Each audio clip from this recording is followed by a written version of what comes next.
دین اس کو پسند نہیں کرتا.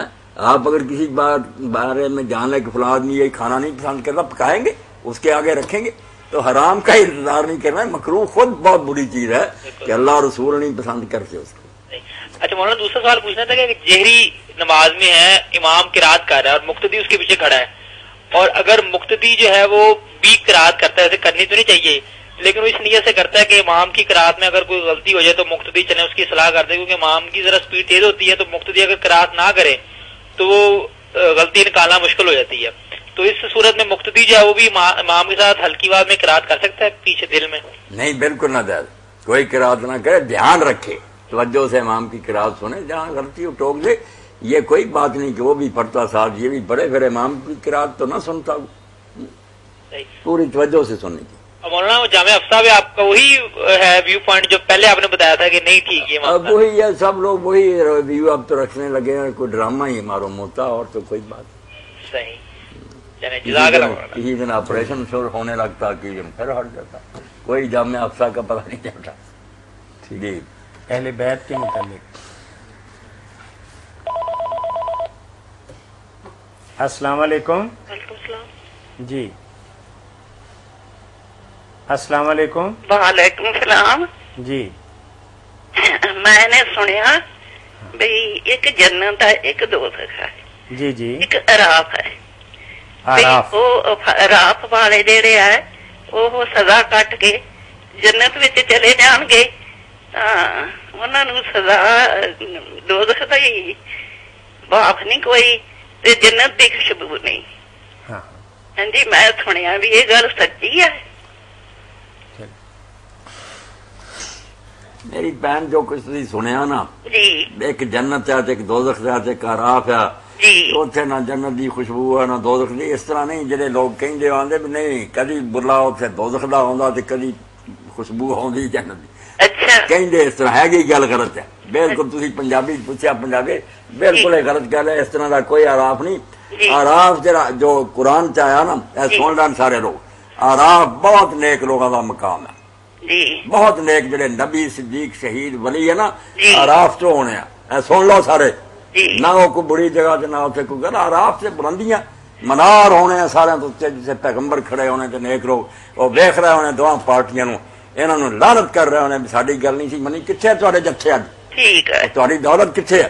انہاں نو پھٹکار پاؤن گے اور اپنے ساتھیاں نو کہن گے مبارک ہوئے ساڈا ساتھ دتا، جاؤ جنت داخل ہو مزے کرو. وہ اللہ انہاں نو اتھے کھڑا کروں گا. اگے انہاں نے جنتیاں دے لگ گئے پھر جنت جانا، مگر فیصلے دے وقت وہ مناریاں تے کھڑے ہون. اچھا ساری گل ہی اٹھ کے رکھتی گناہ گار ہوں گے برابر دے گناہ. ہم نے تو مولانا یہی سنا کہ آراف ایک پڑاؤ کی جگہ ہے نہیں، جن کا بھی فیصلہ ہونا باقی ہے. بدیاں برابر ہوں گی. اللہ کا حوصلہ ایسا کم ہے کہ برابر نیکیوں والوں کو وہاں پھنسا رکھا. وہ جو بخشنے کر لیا نہیں. الاراف رجال، آراف کہتے ہیں بلندیوں کو، مناروں پر کھڑے ہوں گے. اور ہوں گے بھی کون؟ نکرا فرمایا رجال، چوٹی کے لوگ ہوں گے، وہ کھڑے ہوں گے. ان کو مبارک دے رہے ہوں گے، ان کو ڈانٹ رہے ہوں گے، کسی کو کچھ کہہ رہے، اور بعد میں وہ جنت میں آگے لگ جائیں گے. یعنی آراف جنتی ہی ہیں. جنت نہیں، جنت میں جانے سے پہلے میدان حشر میں جیسے سٹیج پر بیٹھے ہوتے نا معزز مہمان، ایسے نبی اور صدیق ہوں گے مناروں پر. اچھا باقی خلق نیچے کھڑے ہوں گے، ادھر دوزخی کھڑے ہوں گے، ادھر جنتی. دوزخیوں کو لعنت کر رہے ہوں گے کہ ہماری مخالفت سے کیا ملا تمہیں. جی اگر وہ خود ہی پھنسے ہوئے تو ایسی باتیں نہ کہتے. دوزخی کہہ رہے منہ تو دیکھو آپ ابھی پھنسے ہوئے. بالکل ان لوگوں نے غلط بات کر دی. تفسیریں ٹھیک کر لو کہ وہ چوٹی کے لوگ نبی صدیق شہید جو ہیں جو دین سکھاتے رہے وہ ہوں گے وہاں کھڑے. ٹھیک. کچھ اور پوچھے گی آپ؟ ہاں جی، ہاں. کوئی ایسا کلمہ جڑا اعلیٰ تو اعلیٰ ہوئے. آلہ تو آلہ کلمہ تو میری پہن سارا سے بتا لا الہ الا اللہ پڑھ دی رہا کر کہ پورا پڑھنا ہی کہ لا الہ الا اللہ وحدہ لا شریک لہ لہ الملک و لہ الحمد وہو علی کل شیء. 100 مرتبہ جی سارے دن سے ایک باری 100 مرتبہ پڑھا جائے. اللہ دے رسول علیہ السلام نے بہت درجہ بیان پڑھا. ایڈی کوئی شے لا الہ الا اللہ وحدہ لا شریک لہ لہ الملک و لہ الحمد تیسرا کلمہ چوتھا چوتھا جڑا ہوگا میری بہن کئی سارا بچ وعدہ کیتا اینا ہی صرف جڑا لا الہ الا اللہ وحدہ لا شریک لہ لہ الملک و لہ الحمد وہو علی کل شیء قدیر. جی اللہ خیر نہ رکھے، تندرستی دیتا آمین. جی. بہت شکریہ جی. بیمار رہنی ہے میں. شفا بخشے. یا سلامو پڑھ بھی رہا کر میری بہن، یا سلامو بہت ہر ویلے پڑھیا کر، یا سلامو یا سلامو. اللہ فضل فرماؤ گا، بیماری لی بھی بہت اچھا نسخہ ہے. آمین. جی مولانا جی اہل بیت کا سوال تھا جی. اہل بیت کے بارے میں روایتیں تو بہت ساری ہیں، لوگوں نے لکھی ہیں کہ جدا نہیں ہوں گے حوض کوثر تک آنے تک، اور یہ ہوگا ان کو ساتھ نہ چھوڑو. مگر جو بات ہے نا وزنی، بہت برتنین حدیث میں، اس میں آپ نے نہیں یہ کہا کہ یہ جدا نہیں ہوں گے یا ان کو مضبوطی سے پکڑنا یا خیال رکھنا، یہ ہیں کمزور روایتیں، کوئی نہ کوئی خامی. ایسی بڑی دین کی بات کے لیے پکی دلیل چاہیے. جو صحیح مسلم کی روایت ہے نا پکی، جس میں شک نہیں، اس میں آپ نے یہ نہیں کہا کہ یہ ان کو دونوں کو پکڑو یا جدا، یہ صرف کہا خم غدیر کے موقع پر کہ میں انسان ہوں، کوئی پتہ نہیں کب موت کا فرشتہ آ جائے میں دنیا چھوڑ جاؤں، تو میں تم میں دو عظیم چیزیں چھوڑ رہا ہوں. ایک اللہ کی کتاب ہے، اس کے بارے میں آیا کہ آپ نے اس کے بارے میں بہت لوگوں کو ترغیب دی، واعظ کیا، ہدایت فرمائی کہ اس کو فخذوہ بہ، قرآن کو پکڑ کے رکھا. پکڑنے کا ذکر صرف اس کے لیے ہے، آگے جو نا پکڑنے کا، دین کا، تمسک کا کوئی نہیں آیا. 3 مرتبہ پھر آپ نے فرمایا ذکرکم اللہ فی اہل البیت، کہ میرے جو گھر والے ہیں ان کے بارے میں تمہیں اللہ کا خوف دلاتا ہوں.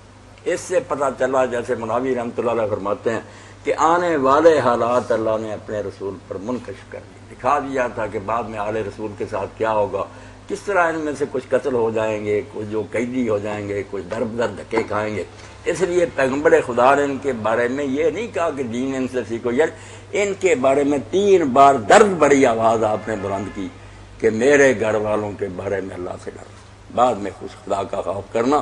اور علامہ مناوی لکھتے ہیں کہ لوگوں نے آپ کی وصیت کے بالکل اٹھ گئے، اس امت نے مانی نہیں بات، اس کے خلاف کیا کہ ان اللہ کے رسول کے گھرانے کو لوگوں نے دکھ دیا. جو دکھ دے سکتے تھے مسلمان اس میں کمی نہیں چھوڑی. اس کا ہی نتیجہ کہ امت ٹکڑوں میں بٹ گئی. اب صلح نہیں ہوتی، کافر کہتے ہیں مار دو، قتل کر دو، کیا بنے گا؟ ہمارے بڑوں سے جو غلطیاں ہو گئیں اس کے نتیجہ میں آگ لگ. لوگوں نے کہا یار یہ مسلمان ہے جو اللہ کے رسول کی اولاد کے ساتھ ایسا کی.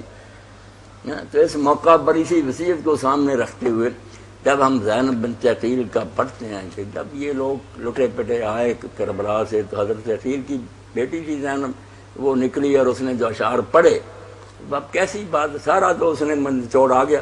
ماذا تقولون ان قال النبی لکم ماذا فعلتم وانتم آخر الما، کہ اگر اللہ کے رسول نے لوگوں پوچھا تم سے ماذا تقولون ان قال النبی لکم، اگر حضور نے قیامت کے دن تم سے پوچھا کلمہ گوں سے ماذا فعلتم وانتم آخر الما، کہ تم آخری امت تھے، تم نے کیا یہ کام کیا، بے طرفی و بے اہلی بعد مفتقری، میں آ گیا اور میرے بعد میرے بچے، میرے خاندان کو تم نے یہ بدلا دیا، منہم اسارا و منہم ذرجوا بدم، کچھ قیدی ہو گئے، کچھ خون میں لتھڑ گئے. ما کان ھذا جزائی نصحت لکم، اگر میں نے دین دے کر تمہارے ساتھ نیکی کی تھی تو اس کا بدلہ مجھے یہ دیا. ما کان ھذا جزائی اذ نصحت لکم ان تخلفونی بسوء فی ذوی رحم، کہ میرے رشتہ داروں کو چن چن کر مارو، ان کے ساتھ ظلم کرو، یہ بدلہ میرا چکایا تھا. تو بیچارے روتے تھے کہ ہم ہمارے ساتھ رسول کا خاندان ہونے کا ہمیں یہ پھل ملا. تو کام تو برا کیا بالکل، مگر حدیث میں صرف ان کے ساتھ نیک سلوک کی بات. دین دوسرا قرآن کا کیا کہ قرآن کو پکڑو، فی الہدی والنور، اس میں بہتر نور ہے. ان کے ساتھ یہ کہا کہ اللہ سے ڈرنا، بس اللہ کا خیال رکھنا. اللہ اکبر. یہ سوال آیا کہ یہ حدیث بس جیسے میں نے بتا دی ایسی. ٹھیک ہے، جزاکم اللہ خیرا. مولانا